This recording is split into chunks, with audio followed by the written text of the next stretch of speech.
বাংলাদেশ নয় পশ্চিমবঙ্গ, বাংলাদেশে নয় পশ্চিমবঙ্গে। বলতে বলতে তো হাঁপিয়ে গেলাম। এবার তো মনে হচ্ছে শেয়ানে শেয়ানে টক্কর হচ্ছে, শুধুমাত্র পার্সেন্টেজের একটু হেরফেরের জন্য পশ্চিমবঙ্গ পিছিয়ে যাচ্ছে। কারণ মমতা ব্যানার্জি আর ইউনিসের মধ্যে কোনো তফাৎ নেই।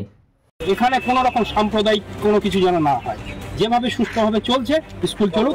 দীর্ঘ প্রায় 100-150 বছরের পুরনো স্কুল, এটা আমার বাপ চাচারা বাপ আমলের থেকে, মানে দাদা আমলের থেকে এখানে কোনো পুজো হয় না। হ্যাঁ, এইভাবে তাতে পাশে আমার পাশে একটা বড় একটা মজার শরীফ আছে। এমনি মাইক বাজারি টোটাল কভারেজ নিষেধ, এটা পুরো নিষেধ। তো অতএব এই জায়গাটায় কোনো পুজো হবে না, কিছু হবে না, আর আজও হয়নি, হবে না। মাঝে মাঝে তো মনে হচ্ছে পশ্চিমবঙ্গে যতটা হচ্ছে ততটা বাংলাদেশেও হচ্ছে না।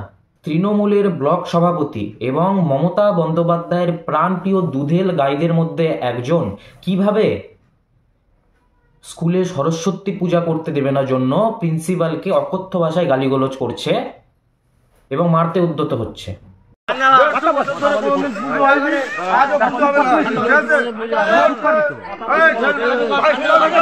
আপনার 24 ঘন্টাও লাগবে না, 24 ঘন্টা লাগবে না। 150 বছরের পুরনো মসজিদ, এখানে কোনো হিন্দুদের কোনো অনুষ্ঠান হয় না। আপনি কে গেলে মোদী সরকার পেয়েছেন, গাড়ি ভরে দেবো আপনাকে। আগে তো আমরা জানতাম এরকমটা আফগানিস্তান, পাকিস্তান, সিরিয়া, বাংলাদেশ এরকম জায়গাতে, এরকম ইসলামিক রাষ্ট্রগুলিতে হয়। কিন্তু ভারতবর্ষের অঙ্গরাজ্য পশ্চিমবঙ্গ, সেই ভারতবর্ষ যেই দেশ ছাড়া হিন্দুদের আর কোনো দেশ নেই, সেই একমাত্র হিন্দুদের দেশ ভারতবর্ষে হিন্দুদের দেবী মা সরস্বতীর আরাধনা করার জন্য এই রকম পরিস্থিতির সম্মুখীন হতে হচ্ছে। ছোটবেলায় পাঠদানের আগে আমরা প্রার্থনা করতাম, নমস্তে শারদে দেবী সরস্বতী মতিপ্রদে বসতাং মম জিহ্বাগ্রে সর্ববিদ্যা প্রদা ভব। হে শারদা দেবী, আমার জিহ্বার অগ্রভাগে অবস্থান করে আমাকে সব বিদ্যা প্রদান করো। প্রার্থনা করতাম। সেই বাগদেবী প্রত্যেকটি বিদ্যালয়ে যার আরাধনা হওয়া উচিত, সেই বিদ্যার দেবী মা সরস্বতীর আরাধনা করতে এই রকম বাধার সম্মুখীন হতে হচ্ছে এই জিহাদিদের দ্বারা। আমাদের দেশের স্বরাষ্ট্রমন্ত্রী যখন পশ্চিমবঙ্গে এসেছিলেন তখন তিনি বলেছিলেন যে এই রাজ্যে দুর্গাপুজো করার জন্য পারমিশন নিতে হয়, এখানে দুর্গাপুজো করতে দেয় না, সরস্বতী পুজো করতে দেয় না। এর পরিপ্রেক্ষিতে আমাদের রাজ্যের মাননীয় পরম পূজনীয় মুখ্যমন্ত্রী মমতা বন্দ্যোপাধ্যায় কি বলেছিলেন? তিনি তুই তুকারি করেছিলেন ভারতবর্ষের স্বরাষ্ট্রমন্ত্রীকে এবং মঙ্গল গ্রহের এক ভাষায় মন্ত্র উচ্চারণ করে বলেছিলেন। আমি জানি না উনি কি বলেছিলেন, তো ভিডিওটি আপনাদের দেখাবো। आप मुझे बताइए, दुर्गा पूजा के अंदर मां दुर्गा की मूर्ति के विसर्जन नहीं करने देते हैं, ये वाजिब है क्या? ऐसा होना चाहिए क्या? जरा जोर से बोलिए, होना चाहिए क्या? सरस्वती पूजा स्कूलों में बंद कर दी गई, होना चाहिए क्या? इधर में सरस्वती पूजा नहीं होता, उन्होंने सरस्वती पूजा शुरू किया।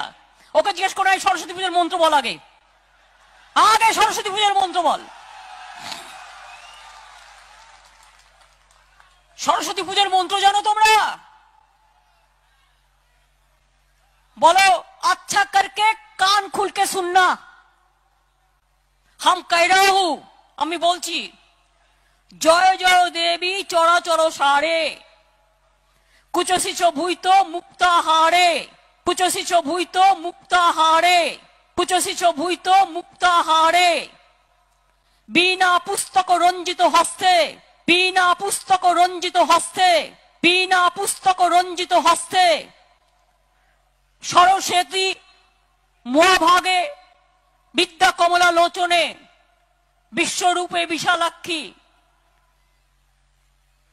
सरस्वत्यै नमो नमो, ओं भद्रकाल्यै नमो नित्यं, सरस्वत्यै नमो नमो, वेद वेदांत वेदांग विद्यास्थाने बये बचो। এটা সরস্বতীর মন্ত্র। মোদী সরকার পেয়েছেন, গাড়ি ভরে দেবো আপনাকে।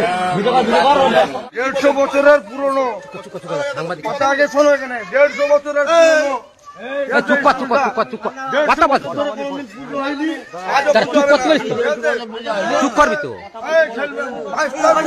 আপনার 24 ঘন্টাও লাগবে না, 24 ঘন্টাও লাগবে না।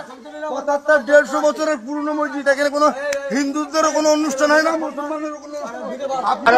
আপনি কি এখানে মোদী সরকার পেয়েছেন, গাড়ি ভরে দেবো আপনাকে।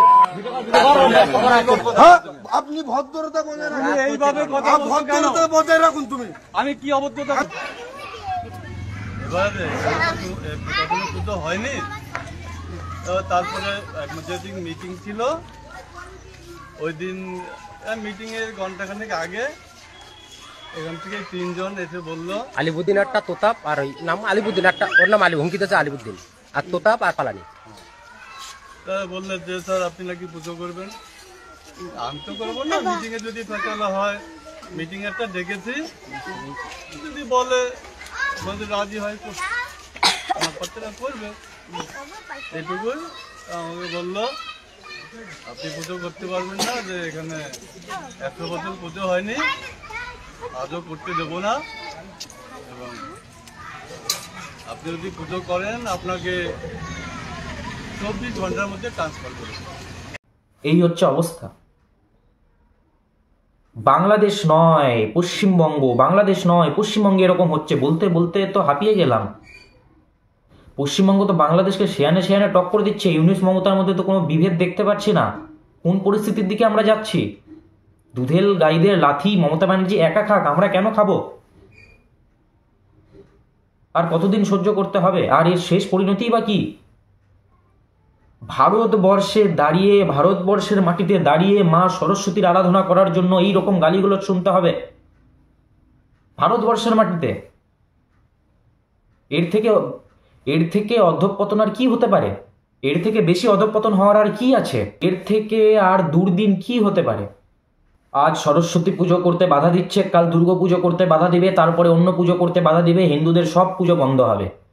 দুর্গাপুজোর কথা বললাম, তো এইবার পুজোতেই আমরা দেখতে পারলাম মালদার মতো এলাকায় কিভাবে লাইটিং লাগাতে প্রশাসন বাধা দিচ্ছিল, কিভাবে সেই দুধেল গাইরা জমায়েত হয়ে ডিএম অফিসে গিয়ে বলছে এবং আন্দোলন করছে যে গান বাজনা বাজানো যাবে না পুজোতে, গান বাজনা বাজাতে দেব না। যাই হোক, এটা এখনই দেখা যাচ্ছে, ভবিষ্যতে আর দেখতে হবে না। তো আস্তে আস্তে তো আমরা সবই খোয়াচ্ছি। যারা বাংলাদেশ থেকে পশ্চিমবঙ্গে এসেছিল 71 বা 46-এ ধর্মীয়ভাবে উৎপীড়িত হয়ে, তারা আবার পশ্চিমবঙ্গ ছেড়ে কোথায় পালাবে? আর কতই বা দৌড়ে বেড়াবে? এর অন্তিম পরিণতি তো অত্যন্ত ভয়াবহ। মমতা বন্দ্যোপাধ্যায় সো কল্ড ভোট ব্যাংকের নামে এই যে সমাজ বিরোধী তত্ত্ব জঙ্গি জেহাদিদেরকে পুষে রেখেছে, এর মাসুল আমাদের পশ্চিমবঙ্গকে দিতে হবে, পশ্চিমবঙ্গের পুরাতন প্রাচীন সংস্কৃতিকে দিতে হবে, বৈদিক সংস্কৃতিকে দিতে হবে। বাংলাদেশ থেকে 71 বা 46-এ এপারে এসেছিল যারা, তারা আশা করেছিল যে এখানে হয়তো মুক্ত কণ্ঠে মা বোনেরা উলু দিতে পারবে, শঙ্খ বাজাতে পারবে। সেই দিনও হয়তো ফুরিয়ে আসছে। বাঙালির যে পরিচয়, যা দেখে বাঙালিদিকে চেনা যায়, যা দেখে বাঙালিকে চেনা যায়, ধুতি পাঞ্জাবি, মা বোনের শাড়ি, শাখা, সিঁদুর, পলা, সে সমস্ত কিছুকে হারিয়ে যাবে। বাংলাদেশের সাথে তো সেয়ানে সেয়ানে টক্কর হচ্ছে পশ্চিমবঙ্গে। এখানেও তো একই পরিস্থিতি দেখা যাচ্ছে। কিভাবে বলছে এরা, দেখুন, যে এটা মোদির রাজ নয়, এখানে সরস্বতী পুজো হবে না, এটা মোদির রাজ পেয়েছিস, এইভাবে প্রিন্সিপালকে বলছে। অকথ্য ভাষায় গালিগালাজ করছে। শুধু এক ব্যক্তি নয়, সবাই সেখানকার, সব দুধেল গাইরা সেখানকার বলছে। এই সরকার, এই মমতা বন্দ্যোপাধ্যায়ের সরকারের যতদিন না পর্যন্ত পতন হচ্ছে, এর সুরাহা কোনোভাবেই হবে না। তাই পশ্চিমবঙ্গের সামাজিক, সাংস্কৃতিক, অর্থনৈতিক সমস্ত পরিবর্তনের জন্য রাজনৈতিক পরিবর্তন হওয়া খুবই জরুরি। রাজনৈতিক পরিবর্তন আমাদের করতে হবে। মমতা বন্দ্যোপাধ্যায়কে আমাদেরকে বিদায় জানাতেই হবে, নয়তো পশ্চিমবঙ্গ নিজের সংস্কৃতি হারাবে। অনেক অনেক ধন্যবাদ। ভিডিওটি শেয়ার করবেন, পাশে থাকবেন, সবার কাছে পৌঁছে দেবেন ভিডিওটি।